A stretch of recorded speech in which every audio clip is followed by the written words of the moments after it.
Cinema మీద base కంప్లీట్గా ఒక పాయింట్ మీద వెళ్తుందన్నారు, ఎంటర్టైన్మెంట్ అంటున్నారు. సో రన్ టైం బట్టి ఆడియన్స్ అంటే ఇప్పుడు థియేటర్కి రావడం అనేది చాలా డిఫికల్ట్ టాస్క్ ఉంది.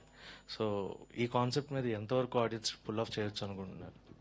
అంటే ఒకటి, can hear me? Okay.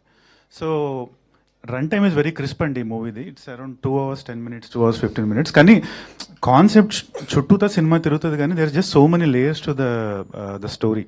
It's actually a very wonderful love story, and it's actually a very emotional journey between a father, a daughter and his son in law. So ఈ layers అన్నీ ఉన్నాయి యాక్చువల్గా. So it's not just ఏదో ప్రీచీగా just ఈ point గురించి మేము 2 hours deal చేయడం అనేది ఉండదు. So the movie has so many layers. The audience will enjoy, they will entertain, వాళ్ళు నవ్వుతారు, ఏడుస్తారు, ఒక మంచి ఒక ఫీలింగ్తో బయటకు వెళ్తారు. సో ఎక్కడ ఆడియన్స్కి బోర్ కొట్టే ఛాన్స్ అయితే లేదండి. నేను I can guarantee that full on 2 hours 20 minutes, 2 hours 15 minutes వాళ్ళు థియేటర్లో కూర్చొని నవ్వుతారు, బాధపడతారు, లాస్ట్లో వచ్చేటప్పుడు ఒక మంచి మనసుతో బయటకు వస్తారు.